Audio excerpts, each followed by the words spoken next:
Pre, bakit ganyan yung tiles hindi pantay-pantay? Anong gagawin natin dyan? Hindi kita babayaran dyan, pre. Okay. Tanong ko na lang, ano yung pinakamalaking naabono mo na sa isang project? Nagbenta ako ng cellphone, nag-grab ako. Tuhin ko na mabilad ako sa araw, makalanghap ng semento, makalanghap ng liha ng boral. Lagay mo yan, yung label sa bag. Gusto ko talaga na nahihirapan sa site than sa office na doing CADWorks 3D. Nagki-3D ako, pero pagkadating sa site, ayoko ng may kaagaw, ayoko gusto ko nasa site ako yung Ito na, andito na tayo dun sa pagiging contractor mo. Naging sapat ba yung mga kinikita mo? masasabi ko naman na O sobra pa? na sumusobra siya. Kasi yung lifestyle or yung mga goal ko every year, hindi man na-achieve literally na ganito ka bongga, nangyayari naman. Let's say sample. Ang tawag sa'yo pare, optimistic eh. Optimus Prime? Bumblebee. Kunyari, builder ka. Ano yung dapat mong bigyan pansin? Yung pinaka number one para sa'yo? Sa akin is yung budget. Budget. O sige, go. Bakit importante ang budgeting? Sa budget kasi, syempre, meron na tayong mga experience sa site na nade-delay yung payment. So kapag na-delay yung payment, delay yung pasahod sa tao. Isipin mo kung gaano kadami yung families na ma-affect kung delay yung budget and wala yung budget. Pagdating naman sa saklaw ng materials, hindi mo lahat yan mabibili kung delay rin ulit yung budget at wala kang budget. Pagdating din naman sa end goal or natapos mo yung isang project, kung walang matitira doon sa budget, wala kang kikitain.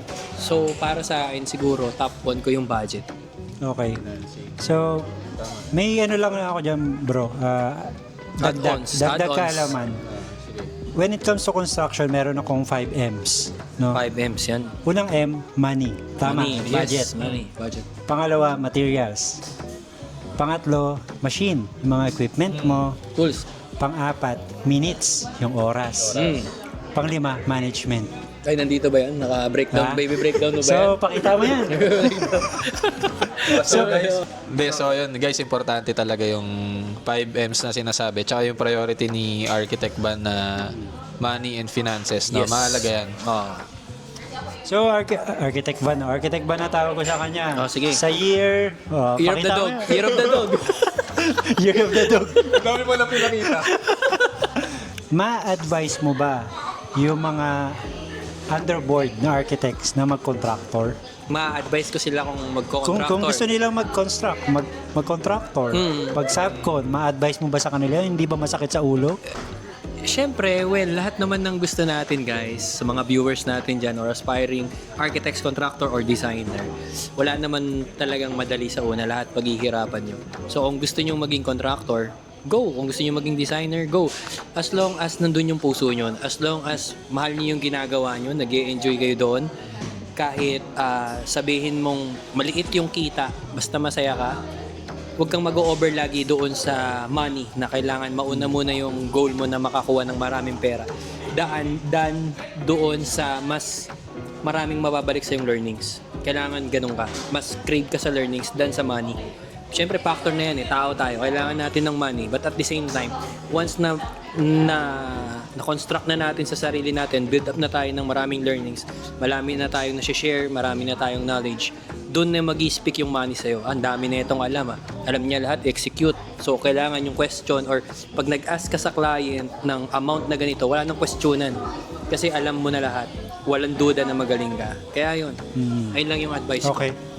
So, ando tayo sa good side nung nung pagiging contractor. How about yung bad side na paano mo hinahandle yung stress, yung anxiety? Minsan pag nagbibiling ka, hindi agad nare-release.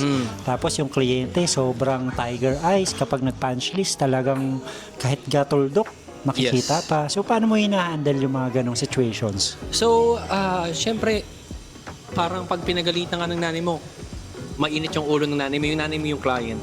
Pag pinagalitan ka, syempre, somehow, malungkot ka or naiinis ka pa. Or magagalit ka rin doon sa nagagalit sa'yo, di ba? So, na-handle ko siya or hinandle ko siya. Doon pumapasok yung pagiging leadership yung leadership mo. Kasi lahat yan, once na may makita si client na ginawa ng tao mo, part ka na rin nun. Ikaw na rin ang gumawa nun. Kahit literally hindi ikaw yung gumawa. So, nandun yung leadership na dapat turuan mo yung mga tao mo how to to implement quality control, proper installation, right timing, nang sa ganun, lahat kayo magbo-boom or lahat kayo may matututunan. And lahat sila kayang i-handle yung stress na ibibigay doon sa site. Meaning, Okay. kung galit yung client, sapuhin mo. Tapos, lagi, ang kailangan mong isipin is right away is yung solution. Okay. I-explain mo sa client, kalmado ka, na ganito po ma'am, sige po ma'am, ayusin po namin. So kunyari pare, kunyari ito yung client, si Architect Kerr, magalit ka. Sige. Bakit ganyan yung yung tiles hindi...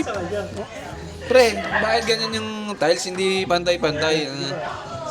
Nang yun, anong gagawin natin dyan? Hindi kita babayaran dyan, pre. Okay. Oy, guys, share... Ganun na lang, guys, para maka-move on, di ba? Guys, Peace of mind. ano, Okay. magaling mag-console yan si Architect Ban ng mga client na nagagalit. Based sa aking experience, no, magaling siyang may pag-negotiate, lalo pagka sobrang Mga attorney, mga... oo, sobrang intense na nung situation sa site. Magaling yan tawaran or makipag-usap. So ayun nga lang, pagka, syempre, nagagalit nga yung client, kailangan mo lang din akuhin na automatic, mali ka. Mali yung tao mo. And explain mo sa kanya bakit nangyari yun. Explain mo din sa kanya kung ano yung better solution. And sabihin mo din sa kanya na hindi na mangyayari ulit to. So, ganun lang yung 3 steps. So, talaga, nasa pag-uusap talaga. Yes. Ng mahinahon. Oo, kasi hindi magkakaintindihan kung parehas Parehas kayong galit. galit. Okay. Or, syempre, wala ka rin namang rights na magalit kung alam naman talaga na mali na nakita ng client. Okay. So, yun. Ganun siya. So, ang pinaka gustong malaman ng tao, so contractor ka na, kumikita ka na. Siyempre, andun ka sa good days eh. Pag pumasok yung bad days na nagkaroon ka ng project, nagkamali ka ng Costing, estimate, yes. ng costing. Tapos later on, lugi ka na, negative ka na, deficit ka na. Paano mo hinahandle yun? Kasi para sa akin, ang pinakamahirap na stress when it comes to construction, yung lugi ka na. Kasi yung pera iisipin mo yun eh. Paano mo hinahandle yung ganun? Number 1 talaga yung number 1M talaga yun.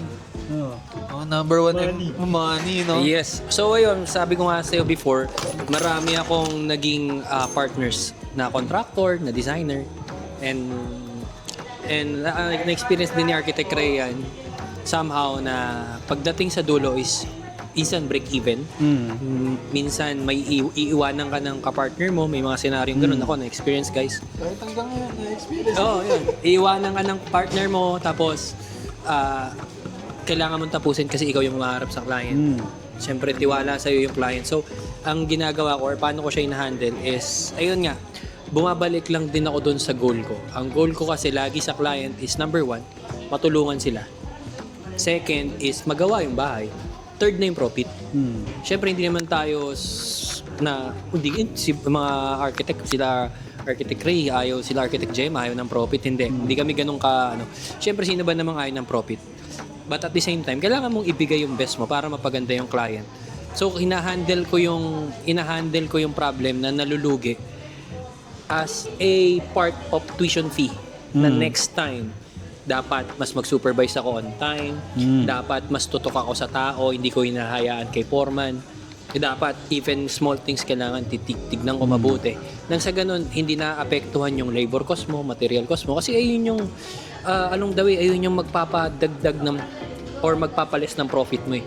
Hanggang sa maging negative ka. So, ibig sabihin pare, nag-shell out ka ng sarili mong funds. Yes, kapag kailangan mo nalugi yun na. eh. Kasi hindi mo pwedeng sisihin si client kasi binigay fully trusted sa yung client na binigay yung budget eh. So, ang kailangan mong gawin is execute yung napag-usapan nyo by contract.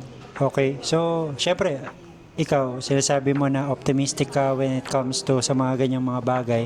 Pero kapag dating kasi sa pera, nung nag-abono ka na, sabihin natin na, tanong ko na lang, ano yung pinakamalaking na abono mo na sa isang project? 1M.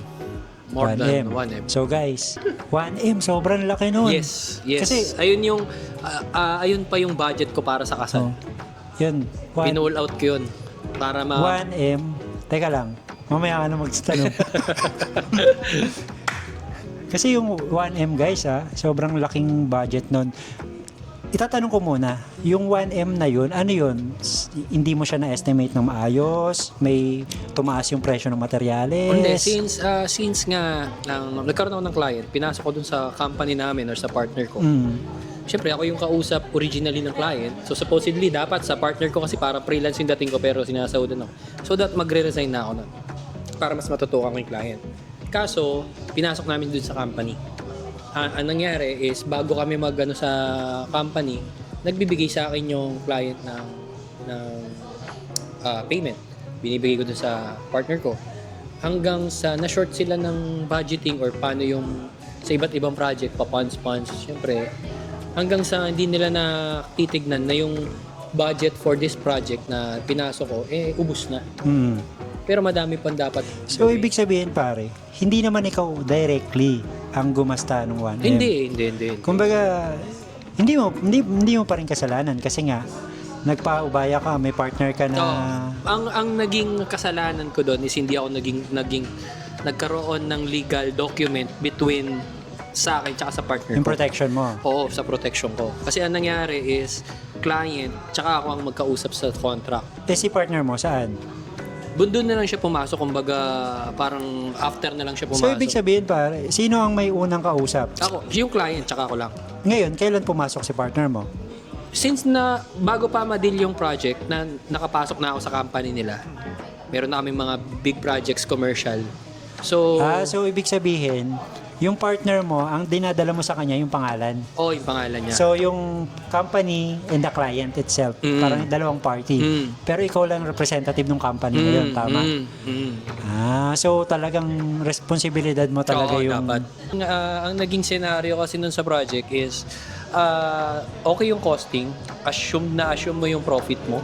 And then nagkakaroon kasi guys, sa mga contractor dyan makaka-relate na may mga instances na nagkakaroon ng pangyayari sa site na hindi mo inaasahan. Like may leak, like na may matamaan kang tubo ng kuryente, like meron kang na-grinder or pinagbawal na hindi mo pala alam yung tao mo nagawa na hindi nila alam. So, yun, yung mga ganong bagay. So, kailangan mo ng rectification cost, material cost, additional manpower. So, lalo na kapag condo, syempre hindi naman yun stay in. So, yung transportation fee mo, papunta, pabalik, pati yung tao, add-ons talaga siya. So, ganun yung nangyayari sa amin. So, yung lugi mo pala sa mga unforeseen na unforeseen events, sa mga clients. scenarios. Oo. Okay. So, hindi talaga yan maiiwasan ng mga aspiring contractor. So, anong mapapayo mo sa kanila? Maglagay ba sila ng additional 5% sa cost? Miscellaneous? So since sila naman yung nagko-construct or kung sila yung nagko-costing, alam niyo yung gusto nyong profit eh. So ilagay nyo at mag-buffer din kayo. Then ang isa sa mga advice ko is ang naging learnings din sa akin itong late project namin is sa sobrang generous nga kasi namin kahit wala doon sa contract Nilalagay mo? nilalagay ko. Dahil nga ang goal ko is tulungan si client at mapaganda yung bahay kasi gusto ko siyang ilagay sa portfolio. Okay. Para maganda talaga yung output. So, ganun, nang hindi namin namamalayan na naapektuhan na pala yung profit namin tsaka yung main cost ng project. So, guys, maging maingat kayo. Kung wala sa costing, kung wala sa BOQ, Bill of Quantities, wag nyo nang ilagay. Unless may additional cost or deductive, tapos baguhin nyo na lang kung saan nyo siya pwedeng input. So, mahirap din palang maging mabait talaga, no? Mahirap somehow. Pero syempre, may mga, kunyari, nagko-construct ka, gusto mo, naiintindihan ka tayo, gusto mo mapaganda yung project, tulungan, pero at the bare minimum yung pwede mong itulong para hindi naman maapektuhan yung profit nyo. Oh, yes. Pero yung etong project mo, sa kagustuhan mo talagang gumanda, hindi mo na na-anticipate na, na babawasan na yung pinaka-profit nyo. Yeah. So actually, nung past project natin sa Fairview, sabi ko nga, good thing naging partnership tayo sa unang project na yun eh. Kasi nakita kita how to handle kung ano yung sa documents mo na like, hindi kasama sa contract yan, huwag niyong gawin. So, huwag niyong gawin hanggat hindi nababayaran. Yep. Even, Maganda yan pare kasi anong mapapayo mo sa kanila na yung may mga kliyente na architect, konti lang naman to eh. Lagay mo na nga, pinturahan mo na lang to, maliit lang naman eh. so ayun, guys, again, so kung hindi naman, nakikita nyo na yung dulo na malapit nang matapos, nakikita nyo na yung popropitin nyo, safe naman, at may lambing ng konti si client, pwede nyong gawin sa kagustuhan nyo na pagbigyan si client, of course. Pero ayun nga, huwag nyo siyang gagawin lagi na kung saan na hindi pa tapos yung project. Tapos previous kayo ng previous na hindi nyo na nakikita, na naapektuhan na yung dulo. Laki pa pala ng hawak kong pera eh. Pero yung malaking pera na yun, sobrang liit na pala pag tumakbo siya. So good thing talaga, sabi ko sa inyo, may mga tao talagang ibibigay sa inyo si Lord para matutunan yung mga bagay-bagay. And isa pa sa natutunan ko is akala mo marami ka nang alam, pero may mga bagay kang hindi mo pala alam unless may dumating na tao magtuturo sa'yo. Which is yun yung sinabi kong sa'yo. Pero hindi yun nakakahiya na hindi mo pa alam pala to. Ayun yung way natin para mas maging lifetime yung learnings at mas maging open sa mga other something future projects, ganun. Opportunities, ganyan. So, ayun, sa mga contractor or gustong maging contractor soon, lagi nyo lang iisipin na ang ginagawa nyong bahay or structure is isipin yung sa inyo yun. Nang sa ganun, hindi nyo siya tipidin, hindi nyo siya lokohin, tarantaduhin, dugain. Kasi ang nakasalalay doon is yung life or yung buhay ng taong titira doon. Hindi naka-base doon sa perang kikitain mo afterwards. So, kailangan nyo lang din talaga na maging dedicated dun sa ginagawa nyo, maging full-time dun sa execution, and maging honest kayo kung ano yung naka-indicate doon sa plano na nakalagay doon sa ginagawa nyo. Nang sa ganun, wala kayong maging problema in the future at mas matuwa yung client at mas mag-gain kayo ng maraming client. Kasi doon talaga, kapag nagtiwala si client sa inyo, natapos nyo yung project, nakita yung walang problem, nagkaroon ng problem pero nasolusyonan nyo at hindi naka-apekto doon sa magiging business or bahay ng client matutuwa yun, and then marerefer ka. So yes. Ganda guys, no? Tanungin natin to si ano yung mga takeaways mo, Architect Ray, kasi kanina ka patawa ng tawa eh. Puro ka blueberry. Puro nga inom eh. Napapagod na ako, host. Dalawa tayo host dito, bro.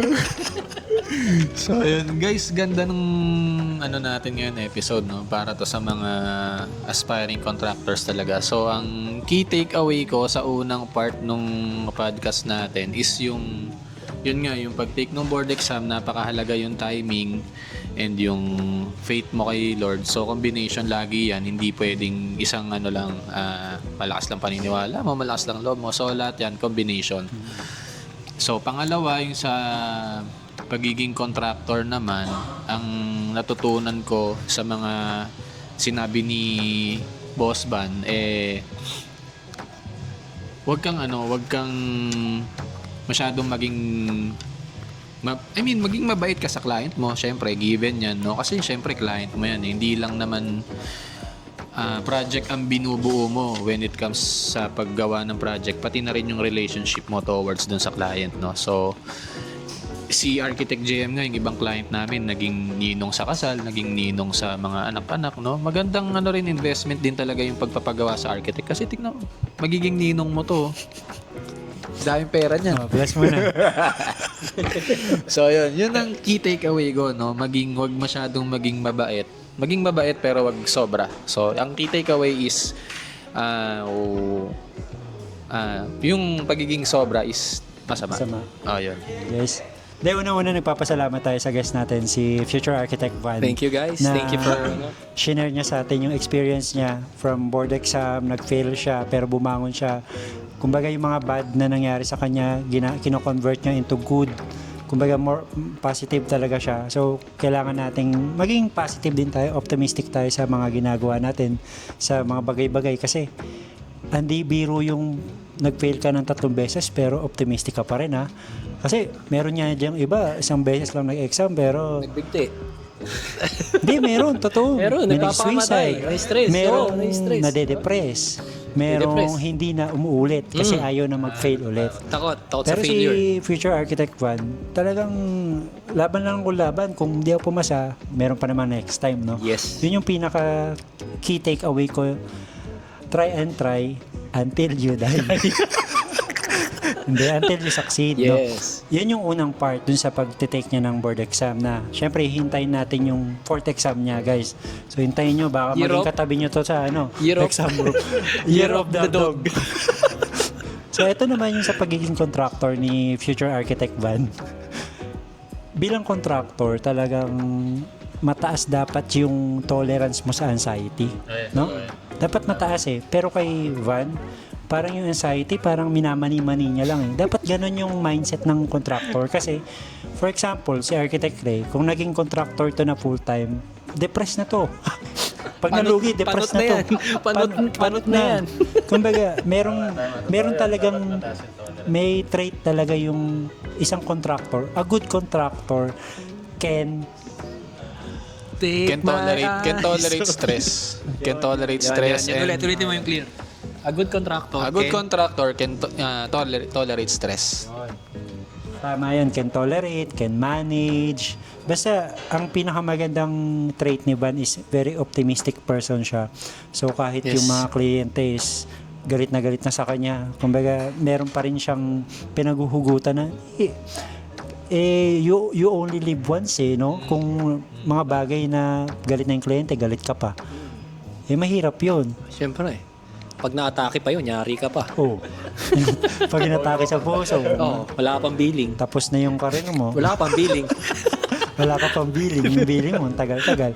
So, yun guys, yung first phase, pagiging, i-promote mo ngayon, Van, yung construction firm nyo ni Architect Ray. So yun guys, sa mga gusto magpagawa sa inyo ng bahay, magpa-design and build, nandito kami, Row House Architect and Y Prime Construction. Sama si Architect Ray, ang owner, and as well as Boss Ban sa and Architect GM ng Row House sa mga gusto rin mag-design, pa-design sa kanya ng any kind ng structure, mapaloob, mapalabas, mapakondo. Sa amin yan, grupo namin yan. So huwag kayong mag-hesitate na hindi kami okay mag-hesitate na hindi kami APM kasi we are building relationship for a lifetime, not Yun. just yung maka-accomplishment lang namin yung mga projects at magkakawa. So, this is Revised Podcast. I'm Architect JM.